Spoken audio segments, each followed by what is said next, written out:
20 secondes de jeu et un premier but au fond des filets. L'US Saintes mène alors 1-0 face à Vernon. Le public venu en nombre pour ce match décisif se dit que la soirée est bien partie, rassuré par la suite des événements puisque s'ensuit un deuxième, troisième, quatrième puis un cinquième but d'affilée. À peine 5 minutes de jeu et l'US compte 5 buts d'avance.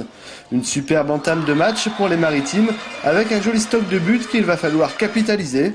Ce début de première période se joue tambour battant, l'enjeu est important et ça se sent sur le terrain. Beaucoup de fautes, de crispation et l'écart du début font comme neige au soleil.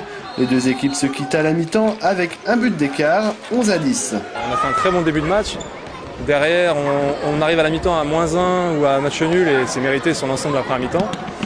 Et derrière, en deuxième mi-temps, il nous passe devant à +4 et c'est un vrai miracle qu'on revienne. En début de deuxième période, Vernon prend la direction des opérations jusqu'à mener 18-24 à la 51e.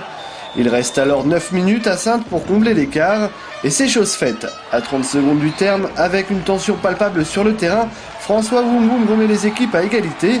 Saintes aurait pu l'emporter sur un dernier tir, mais le but sera refusé.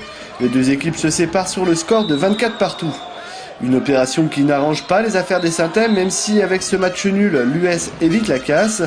Il reste 3 matchs pour se maintenir en Pro D2, une pression supplémentaire qu'il va falloir pour les joueurs apprendre à maîtriser. Dans ce match, on n'a pas réussi à se lâcher vraiment. On a joué avec le frein à main tout le match, ce qui nous a vraiment, coulé à un moment donné. Et voilà, arrivé dans le dernier quart d'heure, on sait qu'on est derrière, on sait qu'on n'a plus rien à perdre. Et du coup, là, on ouvre tout et au final, on revient miraculeusement justement. Donc, c'est à retenir. Il faut arriver à se lâcher dès le début de match pour pouvoir jouer à 100%. Et une fois qu'on a fait un début de match comme on a fait, ne pas se laisser rattraper. 5-0 d'entrée, c'est... Il faut que ce soit bénéfique au moins jusqu'à la mi-temps. Ouais, c'est vrai que depuis Célestat ici, je dirais, depuis la Coupe de France, on a eu du mal à enchaîner.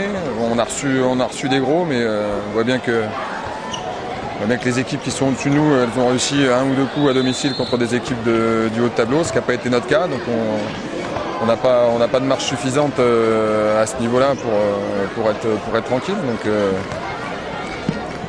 je ne sais pas si on a perdu de la vitesse, en tout cas on a perdu de la confiance, ça c'est sûr, et ça se revoit aujourd'hui parce que ce match-là, fin du mois de novembre, on l'avait gagné à l'extérieur, et puis on avait enchaîné des séries de matchs intéressantes, donc voilà, c'est une question de confiance aussi je crois, mais bon, voilà, le maintien se jouera à domicile contre Ponto.